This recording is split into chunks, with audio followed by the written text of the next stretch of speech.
ये हमारा देखिए क्वेश्चन नंबर 4। ये क्वेश्चन नंबर 4 है हमारा। और ये क्वेश्चन हमारा लास्ट लेक्चर में छूट गया था। इस क्वेश्चन को प्रश्नावली 1B का फिर से हम क्वेश्चन नंबर 4 देख रहे हैं एक बार और। मैंने यह क्वेश्चन ही डायरेक्ट हल लिखा है। यहाँ पर दिया है आर एक वास्तविक संख्याओं का समुच्चय है तथा संबंध आर। ये आर जो है वास्तविक संख्याओं का समुच्चय और इस पर संबंध, इसमें संबंध जो आर वो क्या दे रखा है, उसके अंदर क्रमिक युग्म ए भी है, जहां पर इस प्रकार है कि ए या तो छोटा या बराबर है बी की घात 3 से। तो सबसे पहले अपन बात करते हैं यहाँ पे सिद्ध क्या करना है कि आर ना तो स्वतुल्य है, ना सममित है और न संक्रामक है। तो सबसे पहले मैं ये लिख रहा हूं स्वतुल्य संबंध के लिए, स्वतुल्य संबंध के लिए हम यह स्वतुल्य संबंध के लिए देखते हैं। आप यहाँ देख सकते हो जैसे कि कोई भी अंक जो होगा, समझिए मान लीजिए मैं एक एक की बात करता हूँ, है ना।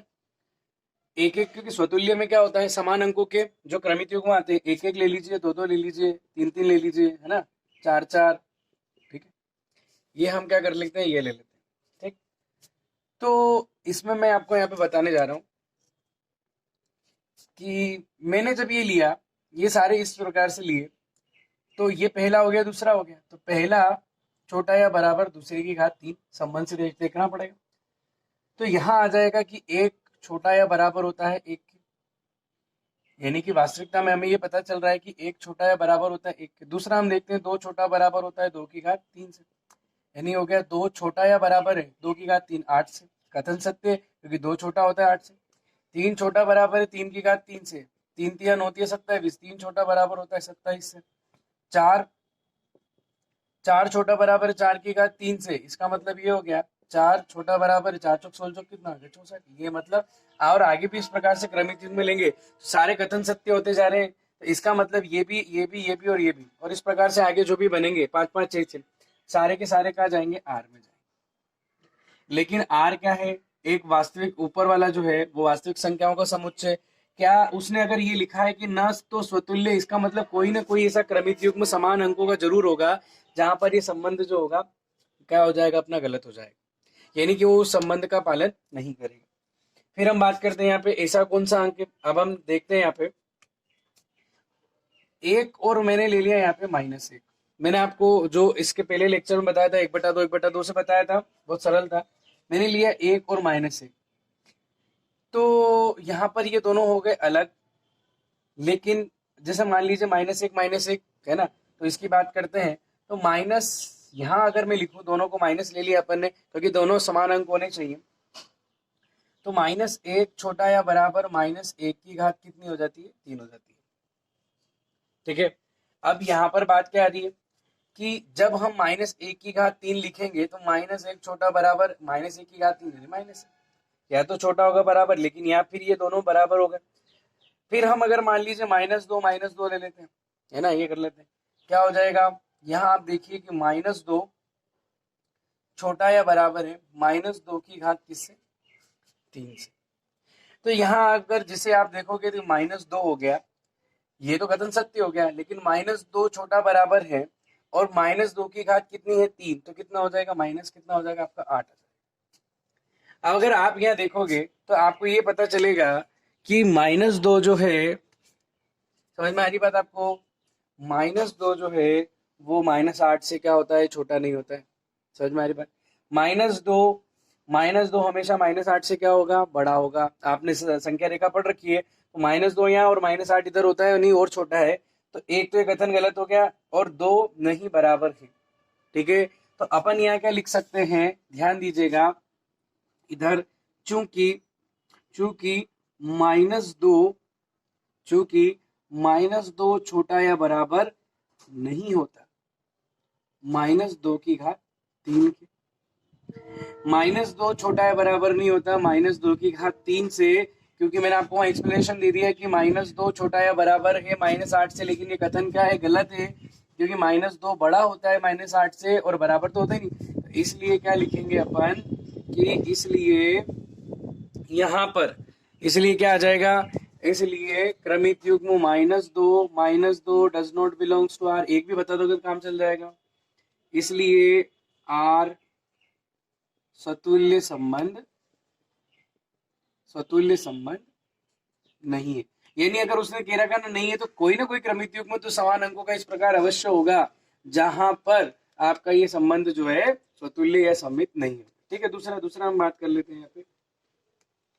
दूसरा अगर मैं यहाँ पे ध्यान से दूसरा हमारे पास है सममित संबंध के लिए। सममित संबंध के लिए हमको क्या करना पड़ेगा, देखना पड़ेगा। सममित संबंध के लिए सममित संबंध हम देखेंगे। अब मैंने लिखा है सममित संबंध के लिए, तो मैं लिख रहा हूं कोई दो अंक जहां पर ये इसने कहा है कि न सममित है न संक्रामक है, तो ऐसा जरूर एक क्रमित युग्म में ऐसा हमको मिलेगा, एटलीस्ट कम से कम एक तो ऐसा मिल ही जाएगा जहां पर ये सममित नहीं होगा। तो मैंने दो अंक ऐसे देखे हैं जिसमें मैं आपको, जैसे कि अपन सममित संबंध के लिए बात कर रहे हैं, तो सममित संबंध के लिए मैंने यहाँ दो अंक लिए हैं। मैं यहाँ बात कर रहा हूँ एक तो 2 और 9। मैं लिख रहा हूँ यहाँ पर चूंकि 2 छोटा होता है, किससे छोटा होता है, 9 की घात 3 से छोटा है, बराबर होगा। अब इसका मतलब ये है कि या तो छोटा है या बराबर है, तो यहाँ आ जाएगा 2 9, कहाँ जाएगा, आर में, क्योंकि 9 की घात 3 होता है 729, है ना। अब यहाँ लिखेंगे परंतु 3 यहाँ पर आ जाएगा दूसरा अंक 9 छोटा या बराबर नहीं है 2 की घात 3 से, क्योंकि 2 की घात 3 होती है 8। इसका मतलब होगा 9 2 आर में नहीं होगा, इसलिए आर सममित संबंध नहीं है। ये हो गया। तीसरे की हम बात करते हैं यहां पर संक्रामक संबंध के लिए। संक्रामक संबंध के लिए हमने फिर से क्या करना है, 3 अंक अपनों को ढूंढना है। तो वो 3 अंक मैंने इस प्रकार से अपने पास मिल जाएंगे क्रमित युग्म, 2 क्रमित युग्म। देखिए, चूंकि सबसे पहले मैं यहाँ लिख रहा हूं 9 जो है वो छोटा होता है या बराबर होता है इससे, जहां बात आ गई पहला है छोटा या बराबर है दूसरे की घात 3 से। इसका मतलब ये हो गया 9 3 बिलोंग्स टू आर। तथा फिर मैं लिख रहा हूं यहाँ पे कि 3 छोटा या बराबर होता है 2 की घात 3 से। 3 छोटा है या बराबर है 2 की घात 3 से, बिल्कुल 2 की घात 3 होता है 8, तो 3 2 जो है वो आर में है। परंतु यहाँ पर लिखेंगे कि पहला अंक दूसरे की घात 3 से, यानी तीसरे की एसी बनाना है अपन, तो 9 छोटा या बराबर नहीं हो सकता 2 की घात 3 से। इसका मतलब ये है कि 9 2 जो है वो आर में नहीं जाएगा। 9 3 आर में है, 3 2 आर में, लेकिन 9 2 आर में नहीं जाएगा, इसलिए आर संक्रामक संबंध नहीं। ये आपका प्रश्न कौन सा, प्रश्न क्रमांक 4 यहाँ पूरा हो जाता है। ठीक है, अब हम बात करते हैं प्रश्न क्रमांक 5 की। यहां हम बात करेंगे सबसे पहले एन जो है वो प्राकृत संख्या, 5वें में एन प्राकृत संख्याओं का क्या दे रखा है, समुच्चय दे रखा है।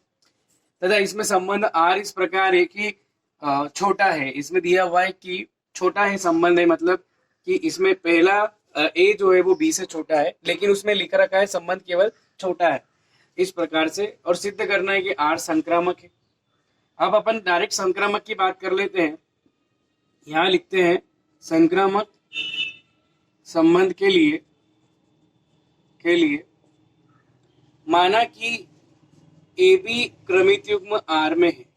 इसका मतलब ये हो गया कि ए छोटा है बी से, जहां पर सारे ए और बी पद हमने कहां से ले रखे, प्राकृत संख्या के समुच्चय से। ए और बी कहां से लिए गए, कोई भी 2 अवयव प्राकृत संख्या। तथा हम लिखते हैं यहाँ पर कि बीसी अगर आर में है, इसका मतलब बी छोटा हो जाएगा सी से, जहां पर सारे बीसी जो हैं वो भी प्राकृत संख्या है। अब हम लिखते हैं कि ए बी से छोटा है, ए छोटा है बी से और बी छोटा है सी से, तो ए डायरेक्टली किससे छोटा होगा, सी से भी छोटा होगा, जहां पर सारे for all the AC belongs to N. इसका मतलब ये हो गया कि क्रमित युग्म जन्म लेता है एसी, जो कहाँ जाएगा, आर में होगा। इसलिए लिखेंगे R, A B B C R में है इसलिए आर, और ए सी भी आर में चला गया इसलिए आर क्या होगा, संक्रामक संबंध होगा। ठीक है, ये हमारा क्वेश्चन नंबर 5 हो गया। अब हमको क्वेश्चन नंबर 6 नहीं करना है, क्वेश्चन नंबर 7 देखिए। क्वेश्चन नंबर 7 की हम बात करते हैं यहाँ पर। अब यहाँ पर आपके सामने जो क्वेश्चन दिए हैं प्रश्न क्रमांक 7 में, ये पांचों क्वेश्चन हमको एक एक करके क्या करना है, सोल्व करना है। मैं आपको यहाँ बता देता हूँ। सबसे पहले क्वेश्चन में लिखा है कि साथ में एक ऐसे संबंध का उदाहरण दीजिए जो स्वतुल्य हो परंतु न सम्मित हो और न क्या हो, संक्रामक हो। इसमें सब आप समुच्चय मन से मान सकते हैं। पहले वाले के लिए हल लिख रहा हूं। माना कि हमारे पास एक समुच्चय ए है जिसमें हम अवयव ले लेते हैं 1 2 3, और ए में संबंध आर इस प्रकार है कि, अच्छा हमें बताना क्या है पहले वो देख लो। क्या है? स्वतुल्य है। तो स्वतुल्य आप समझते हो। स्वतुल्य बताने के लिए परंतु न सम्मित हो और न क्या हो, संक्रामक हो। तो स्वतुल्य बताने के लिए मैंने इसमें क्या ले लिया, 1 1 ले लिया, फिर 2 2 ले लिया और फिर 3 3 ले लिया। क्योंकि स्वतुल्य के लिए क्या होता है कि ए के प्रत्येक अवयव के लिए समान अवयव के क्रमित युग्म बनते हैं। फिर मैंने यहाँ ले लिया 1 2 ले लिया और एक और क्या ले लिया, साथ में 2 3 ले लिया। ठीक है, अब इसको लिखेंगे अपन सबसे पहले स्वतुल्य के लिए। स्वतुल्य के लिए क्या लिखेंगे? चूंकि 1 1 2 2 और 3 3 प्रत्येक अवयव के लिए, ए के प्रत्येक अवयव के लिए समान अंकों का क्रमित युग्म कहाँ जा रहा है, आर में है। इसलिए आर क्या होगा, सममित। आर जो होगा स्वतुल्य संबंध होगा, स्वतुल्य संबंध होगा। ठीक है, दूसरा हम बात करेंगे, यहाँ हो जाएगा सम्मित के लिए, सममित संबंध। सम्मित के लिए आप देखो, चूंकि हमारे पास 1 2 जो है वो आर में है ना, परंतु उसका उल्टा 2 1 आर में नहीं है। ठीक है, हमको ऐसे अवयव ढूंढना है जहां पर हमको कहीं ना कहीं इस संबंध के अंदर से ऐसा मिल जाना चाहिए कि जहां पर वो सम्मित नहीं हो रहा हो। तथा एक और हम लिख सकते हैं कि 2 3 जो है वो आर में है परंतु इसका सम्मित रूप 3 2 आर में नहीं है। इसलिए आर संक्रामक संबंध, सॉरी आर जो है सम्मित संबंध नहीं है, सममित संबंध नहीं है। ठीक है, तीसरा कौन सा होता है? तीसरा होता है संक्रामक के लिए, संक्रामक संबंध के लिए। अब संक्रामक संबंध के लिए क्या लिखेंगे अपन? बहुत सरल है संक्रामक संबंध के लिए। तो अपनों को लिखना चाहिए, चूंकि 1 2 आर में है, ये ए बी के रूप में है ना, और फिर आ जाएगा आपका 2 3 जो है वो भी आर में है परंतु AC 1 3 does not belongs to R, इसलिए आर क्या नहीं है, संक्रामक संबंध नहीं है। ये हमारी बात यहाँ पूरी हो जाती है। ठीक है, इसलिए आर संक्रामक संबंध नहीं है। ये हो गया हमारा पहला क्वेश्चन। दूसरा हम देखते हैं, दूसरा हमारे सामने संक्रामक तो हो परंतु न स्वतुल्य हो और न सम्मित हो। देखो इसके लिए बहुत शॉर्टकट तरीका मैं बताता हूं। संक्रामक तो हो परंतु न तो स्वतुल्य हो, तो आर के अंदर से आप कोई सा भी एक क्रमित युग्म इधर का हटा दो। ठीक है, तो एक ए में तो है लेकिन एक एक का जोड़ा कहाँ नहीं आ रहा है, आर में नहीं आएगा, तो स्वतुल्य नहीं होगा। दूसरा सम्मित, न सम्मित हो। सम्मित के लिए वैसे हमारे पास यहाँ पे गुण है, तो 1 2 जो है वो आर में, लेकिन वो आर में नहीं होगा। 2 1 तो सम्मित भी नहीं होगा। संक्रामक के लिए आपको क्या करना है कि 1 2 2 3 अगर आर में है तो इसका एक और अपन अवयव यहाँ ले लेते हैं। कौन सा हो जाएगा? यहाँ मैं लिख देता हूँ 1 3 ले लो, 1 2 AB 2 3 BC, तो 1 3 क्या हो जाएगा, AC के रूप में आ जाएगा। क्या लिखना है? यहाँ लिखेंगे अपन, चूंकि यहाँ आ जाएगा 1 1 जो है अवयव 1 ए में तो है लेकिन 1 1 जो है वो आर में नहीं है, इसलिए आर स्वतुल्य संबंध क्या नहीं होगा। ठीक है, समझ में आ गई बात। फिर दूसरा वाला करा रहा हूं मैं, है ना। फिर अपन बात करते हैं सम्मित संबंध के लिए। सम्मित संबंध के लिए चूंकि 1 2 आर में है लेकिन 2 1 आर में नहीं, 2 3 आर में परंतु 3 2 है, सम्मित नहीं होगा। संक्रामक के लिए क्या लिखेंगे अपन? यहाँ पे लाइन चेंज कर देंगे कि 1 2 आर में है, 2 3 आर में, तथा इसका AC 1 3 भी क्या हो जाएगा, आर में है। AB BC तो AC भी कहाँ जाना चाहिए, आर में होगा, इसलिए आर क्या हो जाएगा, संक्रामक संबंध होगा। ठीक है, ये आपका कौन सा हो गया? ये हो गया आपका दूसरा वाला भी हो गया। ठीक है, अब हम बात करते हैं तीसरे वाले की। कौन से वाले की बात करेंगे? तीसरा। क्या बोल रहा है? स्वतुल्य तथा क्या हो, संक्रामक हो। स्वतुल्य चाहिए आपको और क्या चाहिए, संक्रामक हो, परंतु सममित न हो। तो आर के आप क्या कर देंगे, अपन यहाँ पे बदल देंगे। क्या क्या चाहिए अपनों को, स्वतुल्य हो तथा संक्रामक हो। तो स्वतुल्य के लिए सारे अंकों के लिए समान अवयवों की क्रमित युग्म आने चाहिए। तो आर जो है उसको बदल के क्या लिखेंगे, देखना, एक एक, फिर आ जाएगा दो दो, फिर आ जाएगा तीन तीन। ये तो हो गया स्वतुल्य के लिए। तो एक दो, दो तीन और एक तीन, ये किसके लिए हो जाएंगे, आपके संक्रामक के लिए। ठीक है, तो यहाँ क्या लिखेंगे अपन, स्वतुल्य संबंध के लिए अपन लिखने वाले हैं पहले स्वतुल्य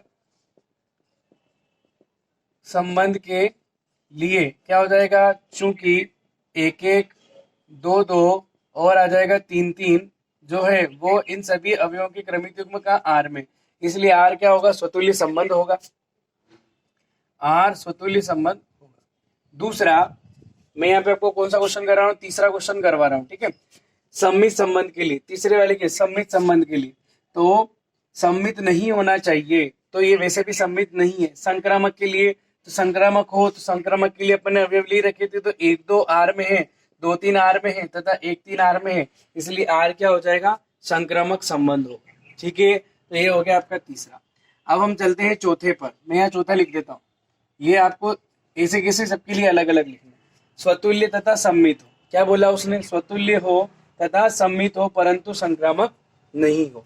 तो आप स्वतुल्य के अवयव रख लो, सम्मित में एक दो रख लो और इसका सम्मित रूप दो एक इसके अंदर रख लो। तो एक एक, दो दो, तीन तीन आर में है, इसलिए आर क्या हो जाएगा, स्वतुल्य संबंध होगा। ठीक है, चौथे वाले की बात कर रहे हैं। फिर सम्मित, इसने बोला है कि सम्मित को सम्मित होना चाहिए, तो इसको हटा देंगे, नीचे वाली लाइन को लिखेंगे, एक दो आर में है तथा उसका सम्मित रूप तथा दो एक भी आर में है। अगर आपको दो तीन लेना है तो तीन दो भी फिर उसमें लेना पड़ेगा। ठीक है, तो आर क्या होगा, सम्मित संबंध होगा। आर सम्मित संबंध है। फिर तीसरा, संक्रामक नहीं है, तो यहाँ अपन क्या लिखेंगे, दो तीन भी यहाँ साथ में अपन ले लेते हैं, दो तीन अपन यहाँ ले लेते हैं। तो एक दो आर में है, ठीक है, और दो तीन आर में है तथा एक तीन आर में नहीं है, इसलिए आर संक्रामक संबंध नहीं होगा। ठीक है, तो ये हमारा हो गया, चौथा वाला भी हो गया। अब हमें करना है पांचवा। पांचवे पे ध्यान दीजिए, क्या कह रहा है, न तो स्वतुल्य हो, न क्या हो सम्मित हो, और न क्या हो संक्रामक हो। तो इसके लिए हम क्या करेंगे, इसके लिए हम एक काम करते हैं कि ये जो हमारे पास अवयव सारे दिखाई दे रहे हैं, यहाँ पांचों वाला हम कर रहे हैं क्वेश्चन। तो पांचवे वाले क्वेश्चन में आपको ध्यान देना है कि न तो स्वतुल्य, तो स्वतुल्य नहीं होने के लिए आप कोई सा भी एक क्रमित युग्म रख लो, एक एक, है ना। यहाँ दूसरा मैं रख रहा हूँ एक दो, और एक और क्या रख रहा हूँ मैं यहाँ पर दो तीन, ये हम रख लेते हैं। ठीक है, मैं लिख रहा हूँ पहला, चूंकि एक एक बिलोंग्स टू आर परंतु दो दो व तीन तीन जो है ये आर में नहीं है, इसलिए आर क्या, स्वतुल्य स्वतुल्य संबंध नहीं है, ऐसा लिख देंगे। ठीक है, दूसरा हम देखते हैं सम्मित के लिए, चूंकि एक दो आर में है परंतु इसका सम्मित रूप दो एक आर में नहीं है। इसी प्रकार से दो तीन जो है वो आर में है परंतु तीन दो आर में नहीं है, इसलिए आर सममित संबंध नहीं है, सममित संबंध नहीं है। ठीक है, समझ में आ गया। फिर अपन देख रहे हैं तीसरा वाला, तीसरा संक्रामक के लिए, चूंकि एक दो आर में है, दो तीन आर में है परंतु इसका एक तीन जो है वो आर में नहीं होगा, क्रमित युग्म आर में नहीं है, इसलिए आर क्या नहीं होगा, संक्रामक संबंध नहीं है। समझ में आ गई। तो ये अपने पांचों क्वेश्चन जो है ये प्रश्न क्रमांक 7 1B के खत्म हो जाते हैं। अब इसके बाद हम बात करते हैं प्रश्न क्रमांक 8 की, जो बहुत अच्छा और इम्पोर्टेंट क्वेश्चन है। प्रश्न क्रमांक 8,